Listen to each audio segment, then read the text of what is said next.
Dan karena satu-satunya petunjuk yang polisi punya cuma itulah tadi si profil DNA ini, media Jerman pun akhirnya ramai-ramai menjuluki si sosok misterius ini sebagai itulah The Phantom of Hellbraun. Apa itu? Hantu dari Hellbraun. Hai, wassalamualaikum warahmatullahi wabarakatuh. Terima kasih sudah klik video ini. Di malam Senin ini aku datang lagi membawakan satu kisah kriminal yang selama bertahun-tahun bikin polisi di beberapa negara Eropa kebingungan, Wak. Semua itu bermula dari satu jejak DNA yang terus muncul di berbagai TKP. Di lintas kota ada, di lintas negara ada, dan di lintas jenis kejahatan jejaknya ada. Cuma ini jejaknya aja yang ada, Wak. Orang itu nggak pernah bisa ditangkap. Kisah ini tuh berawal dari sebuah penembakan misterius terhadap dua polisi muda di kota Heilbronn, Jerman. Dari kasus itulah penyelidikan ini perlahan melebar ke arah yang nggak pernah dibayangkan sebelumnya, Wak. Bukti demi bukti muncul. Tapi bukannya memperjelas, bukti yang muncul ini justru bikin segalanya tuh makin kacau tuh loh, Wak. Sampai suatu hari polisi kepikiran satu pertanyaan penting. Orang ini nih betulan ada atau ada hal lain yang selama ini mungkin luput dari penyelidikan. Nah, di malam ini aku akan menceritakan gimana satu petunjuk ini bisa menyesatkan begitu banyak orang dan kenapa kasus ini akhirnya menjadi salah satu misteri kriminal paling kontroversial di Eropa modern. Nah, penasaran gimana kisah selengkapnya? Jadi tanpa berlama-lama kita langsung masuk aja ke ceritanya. Check it out.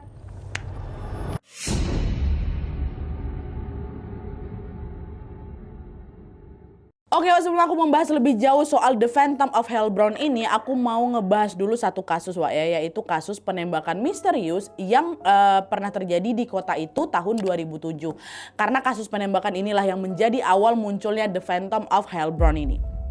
Jadi, pada tanggal 25 April 2007 malam, Wak, dua polisi sedang beristirahat di dalam mobil dinas setelah mereka berpatroli di kota Heilbronn, Jerman ini. Nah, dua polisi ini namanya Michelle 22 tahun dan Martin 24 tahun. Michelle duduk di balik kemudi, sementara Martin duduk di sampingnya si Michelle, ya. Nah, waktu itu mereka lagi memarkirkan mobilnya di area sepi, Wak, dekat kanal Theresienwiese. Nah, awalnya nggak ada yang aneh di sana, aman aja semuanya, ya kan. Tapi nggak lama kemudian muncul orang asing, Wak, yang berjalan kaki mendekati mobil mereka dari belakang. Nah, Martin sadar nih, Wak, ada yang datang ini, tahu dia. Tapi dia nggak curiga berlebihan, soalnya kan mereka memang lagi pakai mobil dinas kan. Jadi wajar aja kalau ada warga atau orang yang nyamperin mereka mungkin untuk buat nanya arah atau mungkin minta bantuan gitu. Nah, yang ada Martin nurunin kaca jendelanya supaya dia bisa ngerespon si orang yang lagi datang ini. Tapi belum sempat Martin nanya, Wak, si orang misterius itu tiba-tiba malah mengeluarkan sebuah pistol terus ditembak yaitu Martin sama Michelle tepat di bagian kepala. Dadar gitu kan. Nah, nggak berhenti di sana, orang itu juga memasukkan tangannya lewat jendela dan menarik paksa pistol dinas milik si Michelle. Diambil sama dia. Begitu senjata si Michelle ini dapat, orang itu langsung melarikan diri dari TKP. Ditembak polisi berdua ini. Besok paginya, warga yang menemukan mobil mereka berdua pun heboh dan langsung manggil polisi lain.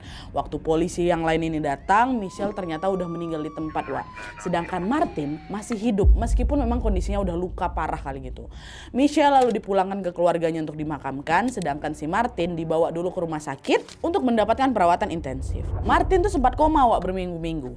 Sampai akhirnya suatu hari dia sadar lagi tuh dari komanya. Pas sudah sadar ditanya langsung lah sama polisi kan, diinterogasi sama polisi soal kronologi kejadian malam itu gitu loh. Soalnya sampai di minggu 2 setelah si Martin ini koma, Wak, polisi masih belum bisa menemukan siapa pelakunya gitu. Ditambah lagi TKP kejadian itu kan sepi kali kan, Wak, nggak ada saksi, nggak ada juga CCTV yang ngerekam kejadian itu. Tapi sayangnya si Martin ini juga nggak bisa ngasih banyak informasi, Wak, karena menurut dia semuanya itu terjadi terlalu cepat, Wak, katanya gitu. Aku bahkan nggak sempat lihat muka orang itu, nggak tahu juga dia ini laki-laki atau perempuan, kata si Martin. Nah, karena keterangan Martin itu tidak bisa dijadikan pegangan, Wak, polisi pun akhirnya melakukan satu cara untuk bisa mengungkap kasus ini, yaitu dengan mencari jejak atau bukti di dalam mobil dinas yang menjadi lokasi kejadian. Mulai dari kursi, pintu, jendela, semua dicek, Wak, kan dicek lagi. Dan untungnya dari situ, Wak, tim forensik menemukan ada jejak DNA asing yang tertinggal di belakang kursi mobil depan. Ya, ada jejak DNA. Tim forensik pun menduga ini inilah DNA si pelaku yang nembak si Michelle sama si Martin kemarin. Nah, terus sampel DNA ini dibawalah ke lab, Wak, untuk dites forensik.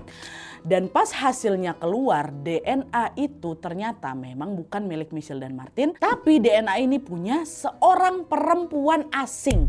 perempuan. Sayangnya dari DNA itu polisi nggak bisa langsung tahu ini perempuan itu siapa. Karena meskipun teknologi DNA di tahun itu sudah bisa mengidentifikasi profil genetik seseorang, Wak, polisi tetap nggak bisa mengetahui siapa si perempuan ini sebenarnya karena tidak ada data pembanding yang cocok di database forensik mereka, Wak. Yang bisa dipastikan dari hasil tes itu cuman yaitu jenis kelaminnya aja, perempuan. Karena profil kromosom DNA yang terbaca itulah dia XX, kalau laki-laki apa? XY. Masih ingat kan dulu kalau pelajaran biologi? Nah itu XX yang kebaca. Cuma itu tadi identitas pemilik DNA itu sendiri tuh tetap jadi misteri, Wak. Nggak tahu ini punya siapa, yang jelas dia perempuan lah kayak gitu kan. Nah udah setelah dapat hasil ini polisi kembalilah kerja keras lagi untuk bisa mengungkap kasus ini. Mereka ngecek semua bukti-bukti, Wak. Mereka nanyain saksi-saksi dan mereka juga ngumpulin semua petunjuk yang bisa mereka dapat lah gitu. Nah di saat polisi masih berusaha untuk mencari petunjuk, Wak, di saat yang sama tekanan masyarakat juga makin memanas lagi. Mereka ini semua pada menuntut polisi untuk segera menyelesaikan kasus ini. Karena bagi masyarakat, Wak, kalau seorang polisi aja bisa jadi korban dan kasusnya mandek, pelakunya ini belum ketangkap, berarti bisa jadi pelakunya tuh muncul lagi kan. Bisa jadi pelakunya bakal menyerang warga biasa ya kan, polisi ditembak sama mereka. Dan kekhawatiran masyarakat juga makin menjadi lagi setelah polisi menemukan petunjuk baru yang jauh lebih mind blowing. Di mana tidak lama setelah penembakan dua polisi tadi, Wak, profil DNA yang sama yang ditemukan di kursi mobil Martin itu kebaca lagi di beberapa kasus lain. Dan jumlah kasusnya itu bukan 1-2, Wak, ya, puluhan kasus. Hah, artinya apa? Jangan-jangan penembakan si Michelle itu bukan kejadian tunggal. Soalnya kalau DNA yang sama bisa muncul lagi di TKP lain, berarti kan si perempuan ini udah pernah muncul di banyak kasus ya kan? Dan kalau memang kayak gitu, Wak, dia jelas bukan pelaku yang sekali beraksi terus ya udah terus main hilang gitu aja, enggak. Bisa jadi pemburu berantai ini. Tapi meskipun sudah dicek kemana-mana, Wak, orang di balik DNA itu tetap nggak ketemu. Nggak ada nama, nggak ada wajah, dan identitasnya juga nggak bisa dipastikan. Dan karena satu-satunya petunjuk yang polisi punya cuman itulah tadi si profil DNA ini, media Jerman pun akhirnya ramai-ramai menjuluki si sosok misterius ini sebagai itulah The Phantom of Hellbraun. Apa itu? Hantu dari Hellbraun.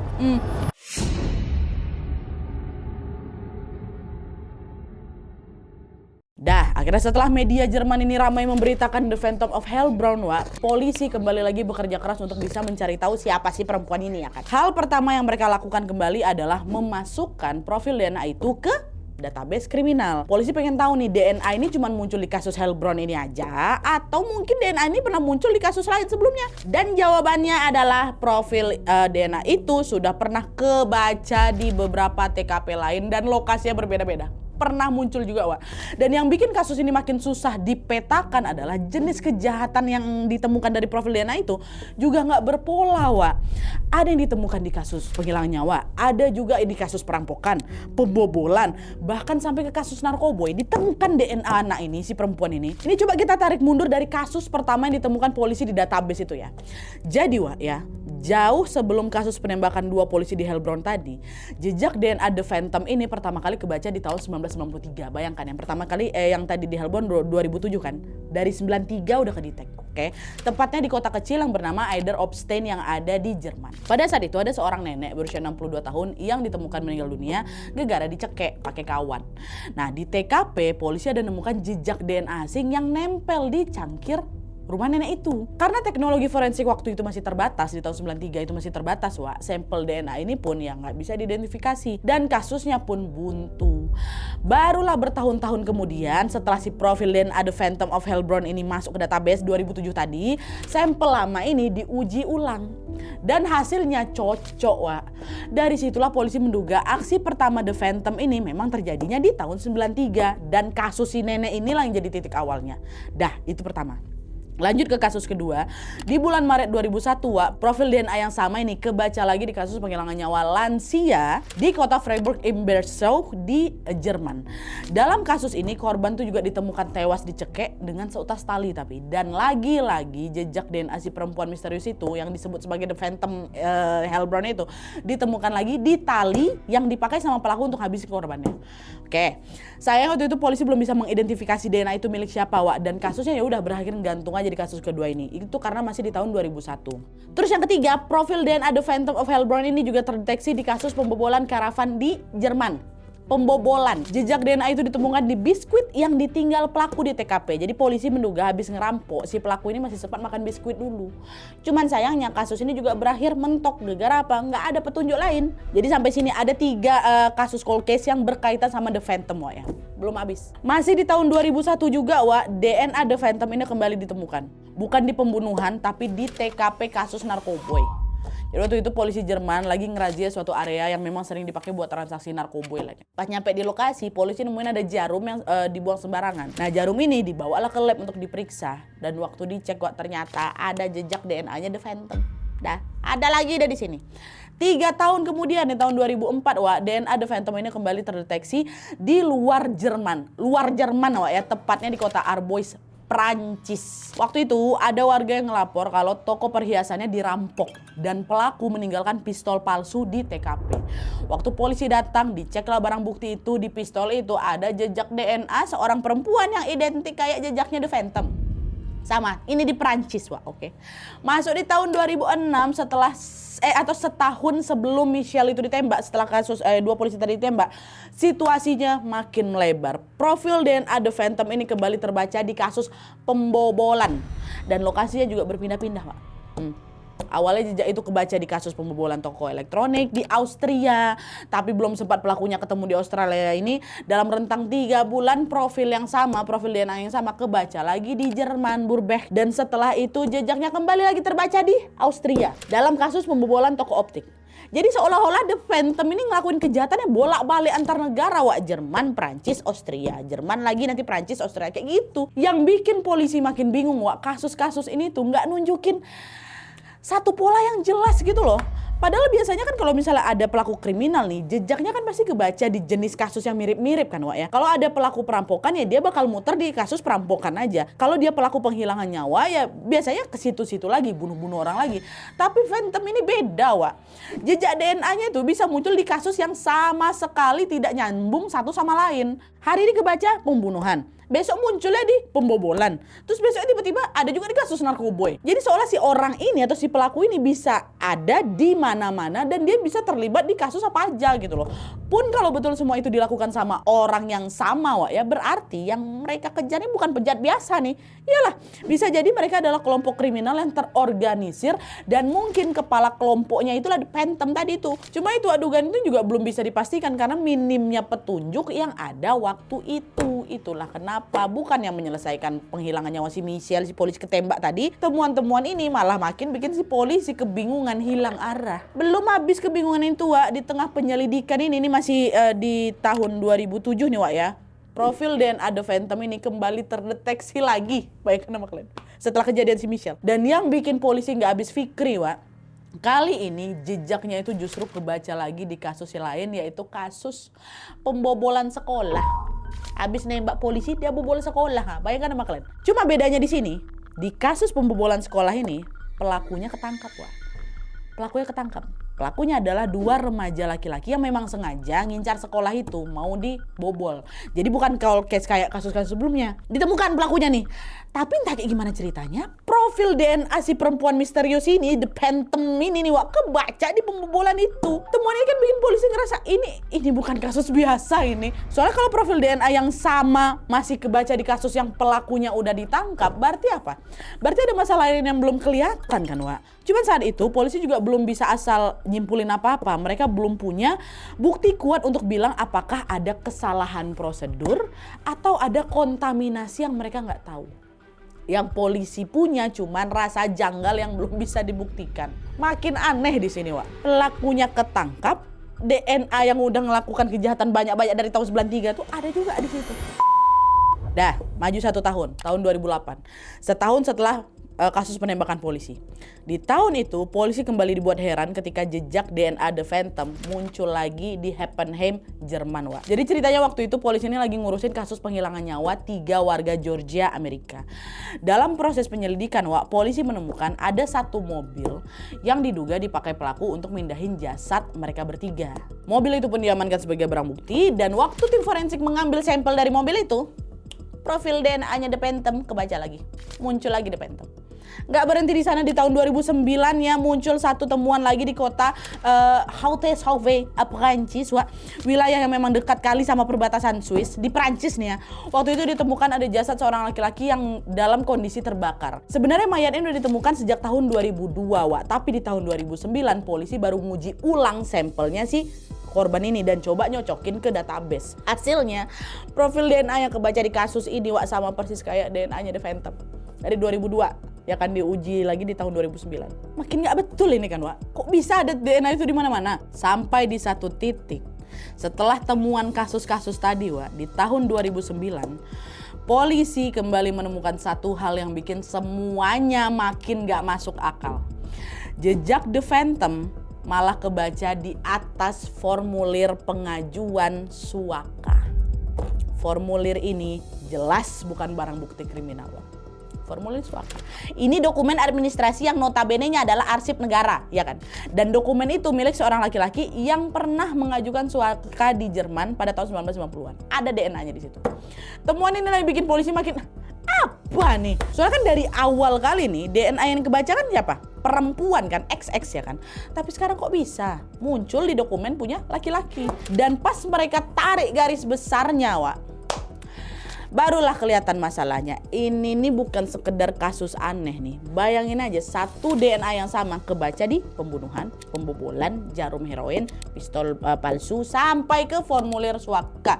Bahkan nih setidaknya ada 40 kasus yang melibatkan DNA The Phantom yang tersebar di 3 negara dan juga puluhan kota. Ada kayak gitu. Disitulah polisi baru sadar ini jangan-jangan yang bermasalah ini bukan orangnya nih, tapi jejaknya yang bermasalah. Cuma di situ mereka juga nggak bisa asal nuduh, oh ini salah prosedur nih, nggak bisa. Soalnya dari awal DNA The Phantom ini kan satu-satunya pegangan yang mereka punya kan. Cuma itu ya CCTV nggak ada, saksi juga nggak ada. Martin saksi terakhir pun nggak bisa ngasih gambaran jelas soal pelakunya kan. Jadi ya wajar aja polisi ngejar si pemilik DNA ini habis-habisan sampai ke 3 negara dikejar sama mereka. Makin mereka cari jawabannya malah makin kabur. Nah disinilah polisi ini sadar. Jangan-jangan kita lagi berhadapan sama 2 misteri sekaligus nih. Pertama, siapa orang yang udah nembak si Michelle sama si Martin? Dan yang kedua, kenapa DNA si perempuan misterius ini bisa nyangkut di mana-mana? Nah, sejak saat itu penyelidikan polisi pun langsung berubah arah, Kali ini fokus mereka tuh nggak cuma untuk mencari pelaku, tapi mereka mulai fokus untuk ngebongkar semuanya dari nol. Mereka sisir arsip lama, mereka mencocokkan ulang ratusan TKP, mereka memeriksa ribuan laporan forensik dan membandingkan jejak DNA lintas kota bahkan juga lintas negara. Proses ini tentunya memakan waktu bertahun-tahun. Ini penuh kebuntuan dan penuh juga dengan kesalahan asumsi. Diulang lagi dari nol, cari. Sampai akhirnya setelah penyelidikan yang begitu panjang, polisi menemukan satu detail kecil yang selama ini luput dari perhatian. Detailnya sepele, tapi justru jadi kunci yang menjelaskan semua kekacauan ini. Dan dari sini juga lah misteri The Phantom of Heilbronn ini terungkap dari si cilik bini kecil ini. Apa? Masuk.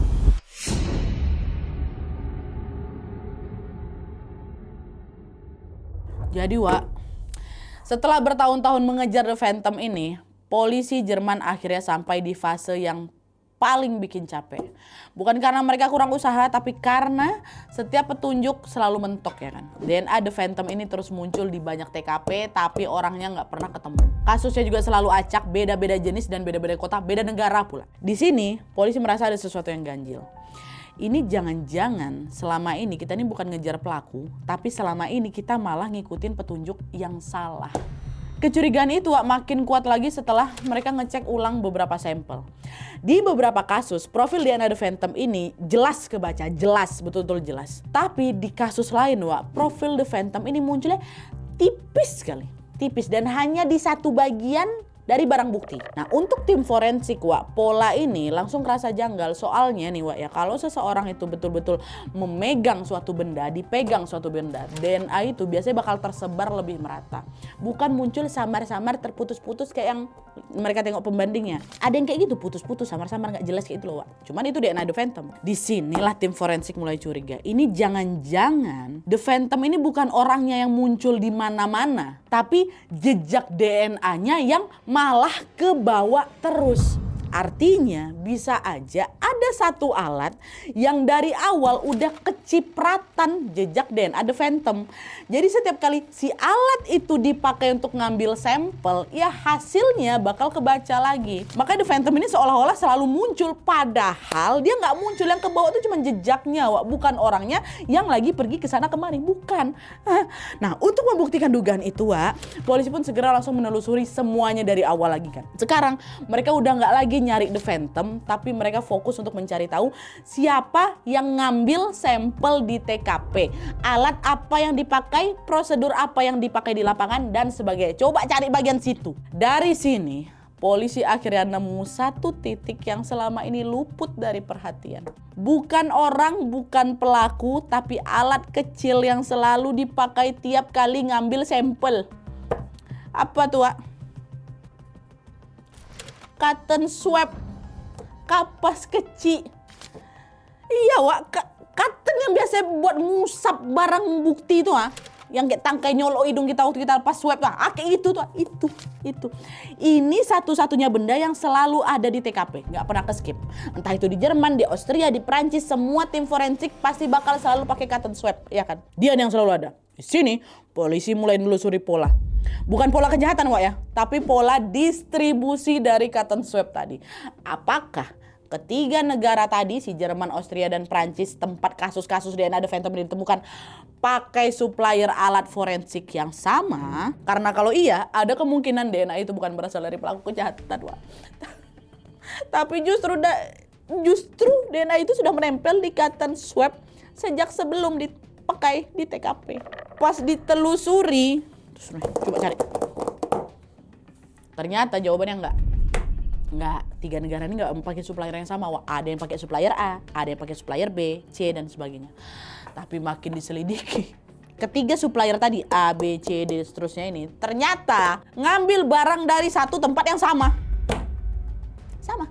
Yaitu di sebuah gudang pengemasan di wilayah Bavaria, perbatasan Jerman sama Austria.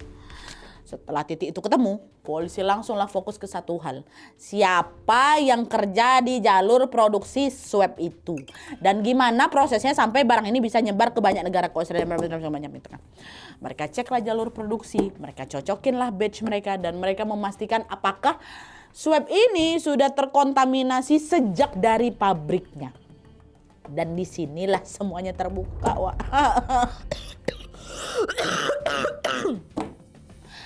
Ternyata DNA The Phantom yang selama ini menggegerkan tiga negara ini bukan milik penjahat, bukan milik pembunuh berantai, tapi milik seorang perempuan pekerja pabrik di jalur produksi cotton swab yang ada di gudang Bavaria tadi.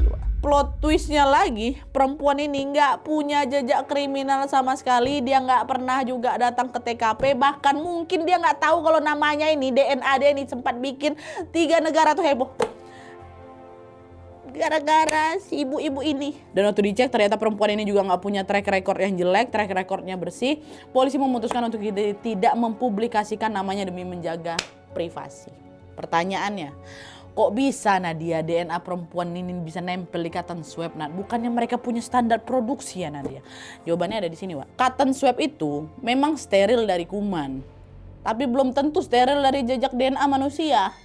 Jadi bisa aja waktu swab itu diproduksi atau dikemas, ada serpihan kecil yang ikut nempel. Wah, entah itu keringat si orang ini, sel kulit, atau bekas sentuhan dari pekerja pabrik si ibu tadi tuh loh. Akibatnya tiap kali swab itu dipakai untuk mengusap barang bukti di TKP manapun, yang kebawa ini bukan cuma sampelnya, tapi juga DNA si pekerja tadi. Makanya hasilnya selalu sama.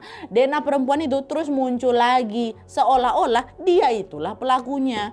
Kenyataannya bukan orangnya yang keluyuran, tapi swabnya itu yang udah nggak steril. Alah, astagfirullahaladzim, macam mana nggak muntap orang-orang itu ya. Bertahun-tahun kita puntang-panting untuk nyari si Phantom ini, ternyata dia petugas pabrik. Macam mana nyesaknya penyidik waktu itu ya. Akhirnya setelah fakta itu terungkap, wah, masyarakat pun geger pastinya. Mereka marah dan pastinya mereka malu, wah. Karena ternyata The Phantom yang mereka takutkan selama ini, The Phantom yang jahat, The Phantom yang kuat, The Phantom yang gesit apa segala macam, bukan manusia rupanya. The Phantom ini adalah sesuatu yang bahkan gak punya wujudnya. DNA. Selain masyarakat yang secara psikologis dirugikan, wah, di sini polisi inilah yang paling kasihan, wah. Ya kalian bayangin aja, bertahun-tahun mereka lembur, mereka kerja keras, bahkan ngabisin jutaan euro loh untuk bisa nangkap si Phantom ini. Tapi ternyata yang mereka kejar bukan pelaku, cotton swab yang gak steril yang lagi mereka kejar. Tapi meskipun The Phantom ini akhirnya terungkap bukan kasus kejahatan, wah, bukan berarti kasus penembakan polisi di Heilbronn itu ya otomatis selesai. Tidak, tetap harus dicari ya kan. Michelle tetap meninggal, Martin juga sedang terluka parah, dan pelakunya tetap harus dicari.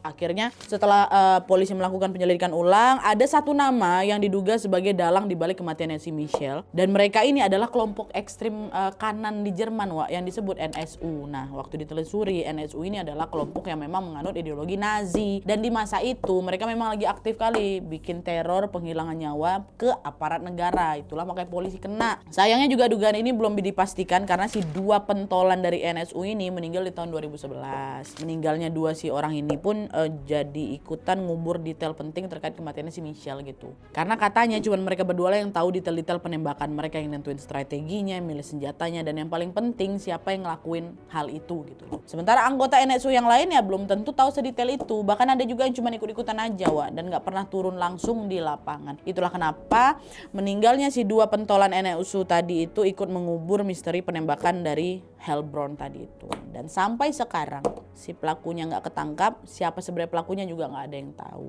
Dan selain itu kasus-kasus penghilangan nyawa lain yang dulu sempat dikira terhubung gara-gara DNA The Phantom ini termasuk apa tadi tuh? Dua kasus penghilangan nyawa nenek-nenek di Jerman tadi, wak. Setelah tahu kalau The Phantom ini cuma cotton swab, dicari lagi masih juga belum terungkap. Dengan kata lain, baik kasus penembakannya si Michelle maupun kasus nenek-nenek tadi sama-sama berakhir menggantung alias cold case. Gitar jreng. Oke, wah, jadi itu tadi kisah tentang The Phantom of Heilbronn, kasus pengejaran satu pelaku yang muncul di banyak sekali kasus kriminal, tapi ternyata tidak pernah betul-betul ada si pelaku ini. Dengan kata lain, polisi sudah menghabiskan energi, uang, waktu mereka demi mengejar bayangan yang muncul karena satu alat bukti yang sudah terkontaminasi. Di sini kita bisa ngelihat bahwa sains itu ternyata punya dua sisi yang bertolak belakang, wah, ya. Di satu sisi sains itu bisa jadi senjata untuk membuka kebenaran. Tapi kalau ada satu bagian kecil yang melenceng, sains juga bisa jadi alasan kenapa kebenaran itu malah jadi kabur. Kasus ini juga menunjukkan kita gimana sulitnya penyelidikan sebuah kasus kriminal. Kadang yang bikin penyelidikan gak selesai-selesai itu bukan pelakunya, wah, tapi ada satu detail kecil yang mungkin terlewat saat penyelidikan. Ya kan? Nah, inilah contohnya. Menurut kalian gimana soal kasus ini, wak? Tolong tambahin di kolom komentar di bawah. Oke, wak, jadi sekian dulu videonya. Terima kasih banyak yang sudah menonton. Kalau kalian suka video ini, klik like-nya. Jangan lupa komen di bawah tidak ada, dan saran-saran untuk selanjutnya. Jangan lupa nyalain notifikasi ya, supaya kalian tahu kalau aku upload video baru. And as always, jangan lupa untuk klik tombol subscribe supaya kalian sama-sama tahu informasi menarik dan menegangkan dari channel aku. See you next video, wak. Bye.